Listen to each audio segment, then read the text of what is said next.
नमस्कार दोस्तों, स्वागत है डे थिंग्स बाय 2.0 पे। बहुत समय पहले की बात है।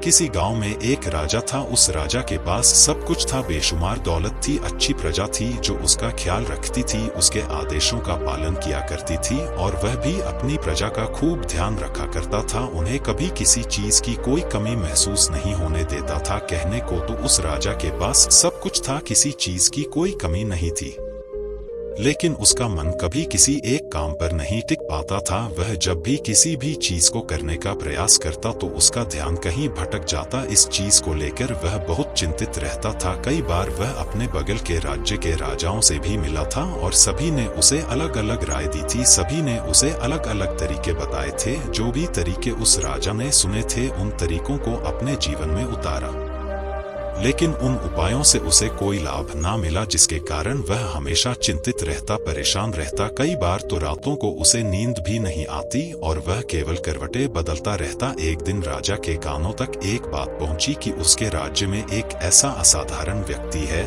जिसके शब्द अनमोल है, जिसके एक एक शब्द में जीवन का रहस्य छुपा है, जीवन का सत्य छुपा है, और उस व्यक्ति से मिलने के लिए लोग दूर दूर से आते हैं, क्योंकि हर व्यक्ति की समस्या का समाधान वह बहुत ही सरलता और आसानी से करता है।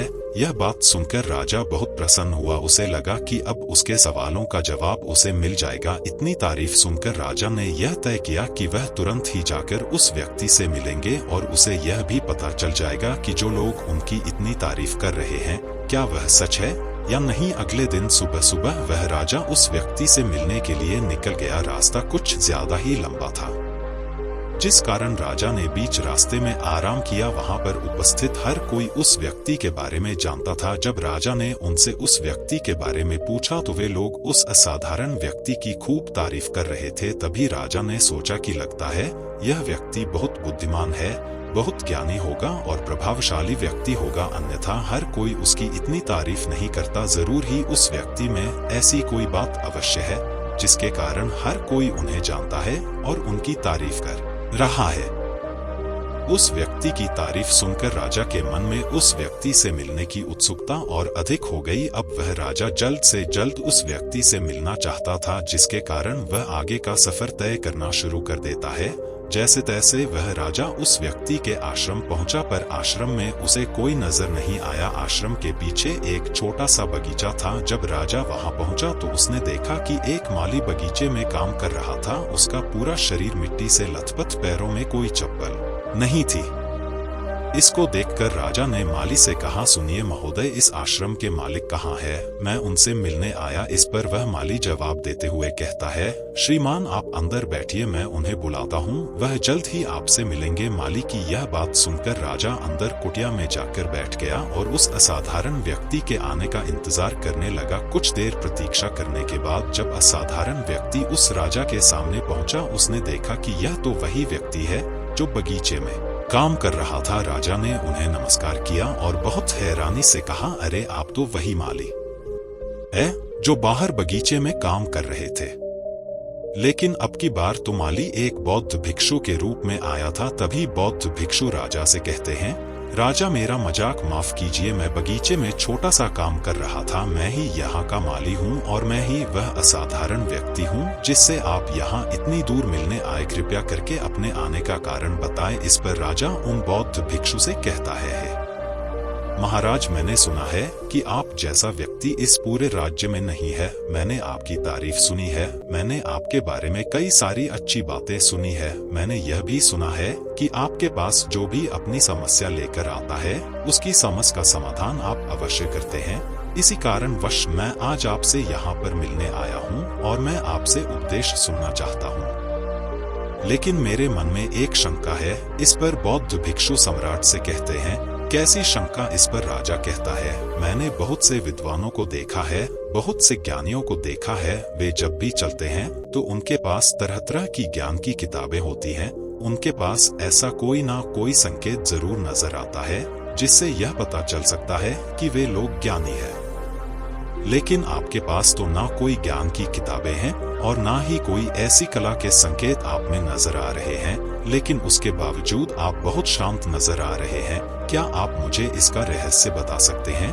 इस पर बौद्ध भिक्षु मुस्कुराने लगे और राजा से कहते हैं, मेरा ज्ञान तो इस संस्कार में प्रकृति के रूप में हर जगह है। मैं अपना ज्ञान जीवन की सरल और साधारण वस्तुओं से ही लेता हूँ, पर महाराज आप यहाँ किस समस्या को लेकर परेशान हैं? कृपया आप मुझे आपके यहाँ आने का कारण समझाएं। इस पर राजा कहते हैं, गुरुवर मेरे यहाँ आने का कारण यह है कि मैं किसी भी काम को लेकर लंबे समय तक उसी कार्य पर अपना ध्यान नहीं लगा पाता। मैं कुछ ही देर में उस कार्य से भटक जाता हूँ। कृपया कर मुझे अपने इस समस्या का समाधान बताएं। मैं इस बात से काफी चिंतित हूँ। बौद्ध भिक्षु ने सम्राट की चिंता को समझकर कहा, महाराज आपकी समस्या मुझे समझ आ गई है।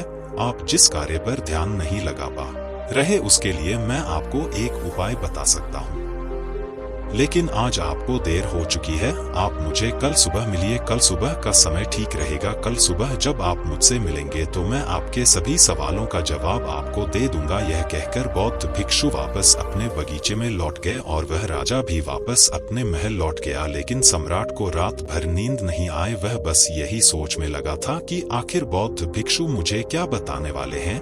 वह तो मुझे एक साधारण से माली नजर आ रहे हैं, लेकिन जिस तरह से उनका मन शांत था, जिस तरह से वह शांत नजर आ रहे थे, यह बहुत आश्चर्य करने वाली बात है।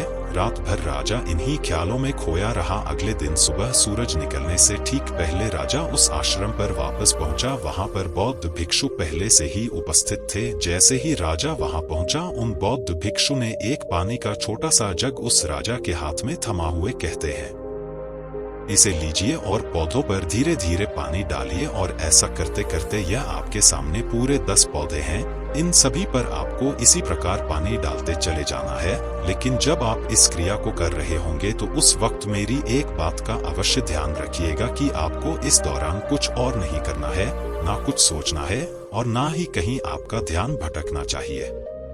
आप जब इन पौधों को पानी दे रहे होंगे तो आपका पूरा ध्यान केवल इन पौधों पर ही होना चाहिए। यदि इस बीच आपके मन में कोई विचार आए तो वहीं पर रुक जाइएगा और फिर दोबारा से पहले पौधे से पानी डालना शुरू कीजिएगा। और जब आप मेरी बात मानकर ठीक इसी प्रकार इन सभी 10 पौधों को पानी दे देंगे, तब आप मेरे पास आइएगा और मैं आपके सभी सवालों का जवाब आपको दे दूंगा। उस राजा ने आज तक ऐसा कोई काम नहीं किया था और राजा को यह काम बहुत छोटा सा लग रहा था। राजा पहली बार ऐसा कोई काम करने जा रहा था। उस पानी के जग से पहले पौधे पर बहुत ही ध्यान पूर्वक पानी दिया और फिर दूसरे पौधे की ओर आगे गया। दूसरे पौधे पर भी उसने ध्यान पूर्वक पानी दिया। फिर उसने तीसरे पौधे पर पानी देना शुरू किया ही था कि उसके मन में तरह तरह के विचार उत्पन्न होने लगे। उसे अपने महल का बगीचा याद आने लगा, जहाँ पर तरह तरह के फूल थे, तरह तरह के पौधे लगे हुए थे। तभी अचानक उस राजा को उन बौद्ध भिक्षु की बात याद आ गई।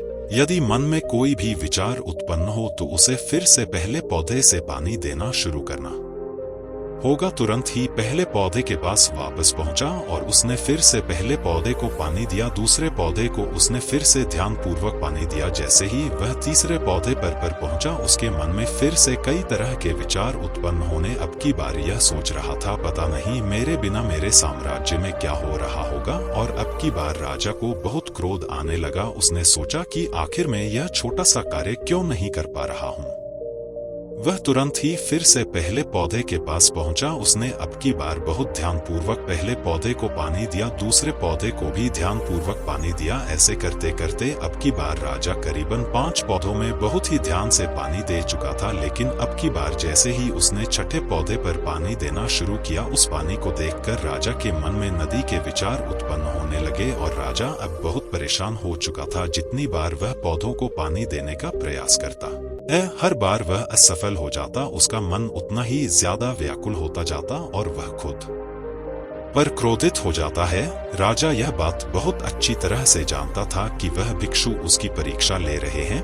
वह बहुत बुद्धिमान था, इस कारण उसने उन बौद्ध भिक्षु के सभी नियमों का पालन करना जरूरी समझा। राजा जितनी बार भी कोशिश करता है, हर बार वह असफल हो जाता। उसका मन उतना ही ज्यादा व्याकुल होता जाता है, हमेशा खुद को किसी न किसी विचार में उलझा हुआ पाता। ऐसे ही करते करते सुबह से शाम का वक्त हो चुका था, लेकिन अब तक वह राजा पूरे 10 पौधों में पानी नहीं दे पाया था। जब बौद्ध भिक्षु लौटकर शाम को वापस आश्रम लौटे तो उन्होंने देखा कि वह राजा थक हार कर बैठा हुआ है और तरह तरह की बातों में उलझा हुआ है।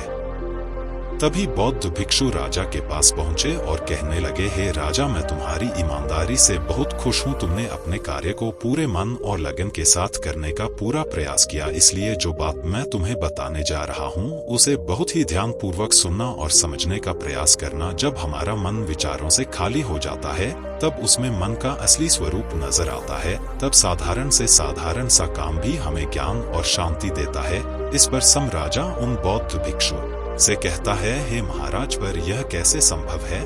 मैं तो जब भी कोई कार्य करता हूँ तो मन में कई तरह के विचार उत्पन्न होते हैं और मैं उन विचारों में फंस कर रह जाता हूँ और वहां से बाहर निकलने का कोई रास्ता मुझे नजर नहीं आता। तभी बौद्ध भिक्षु मुस्कुराने लगे और राजा से कहते हैं, हे राजा, तुम पौधों में पानी नहीं डाल रहे थे, तुम तो जल्दी जल्दी अपने इस कार्य को बस खत्म करना चाहते थे। तुम्हारे मन में तो यह विचार उत्पन्न हो रहा था कि तुम जल्दी से जल्दी इन 10 पौधों में पानी दे दो और उसके बाद तुम मुझसे मिल सको, मुझसे अपने प्रश्नों का उत्तर जान सको। किसी कारणवश यह कार्य तुम्हें बोझ सा प्रतीत हो रहा था, मानो मैंने तुम्हारे कंधों पर एक बोझ रख दिया हो, और यही कारण है कि तुम अपने आप को इस पल में रोक नहीं पाए। जब हमारे सामने रखा हुआ कार्य बोझ लगता है तो हम उसे बस जैसे तैसे खत्म करना चाहते हैं और उस काम को करते समय हम अपना पूरा ध्यान उस कार्य पर नहीं दे पाते। किंतु अगर तुम इस पल के महत्व को समझ पाते, इसके महत्व को महत्व दे पाते और केवल पौधों और पानी पर ध्यान देते तो तुम्हें कोई भी विचार परेशान नहीं कर पाते। इस पर राजा कहता है,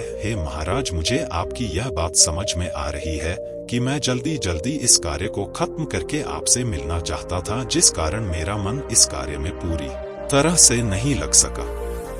लेकिन यह एक पल है जो हम जी रहे हैं, उस पल में रहना बहुत कठिन है। क्या मुझे इसके लिए कोई तपस्या या तप करना होगा? इस पर बौद्ध भिक्षु एक बार फिर मुस्कुराने लगे और राजा से कहते हैं, जिस शांत मन की तलाश तुम कर रहे हो वह शांत मन तो पहले से ही मौजूद है, वह तो पहले से ही तुम्हारे भीतर है। इसके लिए तुम्हें कहीं भी जाने की कोई आवश्यकता नहीं है और ना ही तुम्हें कहीं शांत जगह जाने की आवश्यकता है। इसके लिए कुछ जरूरी है तो वह है अपनी सांसों पर ध्यान देना। इसलिए अपनी सांसों पर ध्यान देना सीखो। हम किस तरह से सांसें ले रहे हैं और किस तरह से त्याग रहे हैं, इस बात को देखने और समझने का प्रयास करें। तब तुम्हें यह समझ में आ जाएगा कि तुम्हारा शांत मन तो तुम्हारी सांसों के साथ ही बना हुआ है। उसके बाद तुम चाहो तो कोई भी कार्य करते वक्त भी अपनी सांसों पर ध्यान दे सकते हो। जब तुम कहीं चल रहे हो, कोई ऐसा कार्य कर रहे हो तो तुम्हें अपनी सांसों पर ध्यान देना चाहिए, या कोई भी ऐसी क्रिया जो तुम्हें वर्तमान से बांधे रखे। इसका एक और तरीका है, 2-4 मिनट अपने आसपास की प्रकृति पर गौर करो, देखो कि क्या चल रहा है तुम्हारे आसपास। इससे तुम वर्तमान में आ जाओगे। फिर तुम अब कार्य को जल्दी जल्दी बस यूं ही खत्म नहीं करके उसे पूरे मन से करने का प्रयास करो, जिससे तुम्हारा मन एकाग्र होगा। और जब तुम्हारा मन एकाग्र होगा तो तुम चाहे कोई भी कार्य क्यों ना करो, फिर चाहे वह छोटा हो या बड़ा, तुम्हारा मन उसमें पूरी तरह से विलीन हो जाएगा और वह कार्य ही तुम्हें शांति और ज्ञान भी प्रदान करेगा। ऐसे समय पर हमारे मन में किसी प्रकार के कोई विचार उत्पन्न नहीं हो पाते, और जब हम ऐसा करते हैं तो कर्ता और कर्म एक हो जाते हैं और हमारे भीतर की जो शांति है वह प्रकट होने लगती है। हम उसमें मग्न हो जाते हैं। इसे तुम चाहे तो आनंद कह सकते हो या फिर वर्तमान में जीना कह सकते हो, और यह अवस्था सरलता से प्राप्त भी कर सकते हो। बस तुम्हें केवल अभ्यास करना होगा। बौद्ध भिक्षु राजा से कहते हैं, जो मन मुश्किलों में शांत रहता है, मुश्किलों से भागता नहीं है, केवल सचेत रहता है, वह मन हर परेशानी को पार कर सकता है, हर दुविधा से बाहर निकल सकता है। राजा को उन बौद्ध भिक्षु की यह सारी बातें समझ में आ चुकी थी। उसने उन बौद्ध भिक्षु को प्रणाम किया और वहां से वापस वह अपने राजमहल लौट आया। उसने अपनी सांसों पर ध्यान देना शुरू किया और धीरे धीरे इस निरंतर अभ्यास के कारण वह अपने हर कार्य को ध्यान और मन लगाकर किया करता था, जिससे उसे असीम शांति मिलती थी और वह छोटे छोटे कार्यों से भी ज्ञान प्राप्त कर लेता था। इसलिए दोस्तों, कभी किसी कार्य को बोझ मानकर मत कीजिए, क्योंकि यदि आप उसे बोझ मानेंगे तो जल्दी उसे आप अपने ऊपर से उतारने का प्रयास करेंगे, अर्थात उसे जल्दी खत्म करने का प्रयास करेंगे। लेकिन इस प्रयास के दौरान आप जो भी कार्य करेंगे वह पूरे मन और लगन से नहीं हो पाएगा, और ऐसे में आप उस कार्य को जो अंजाम देना चाहते हैं, हो सकता है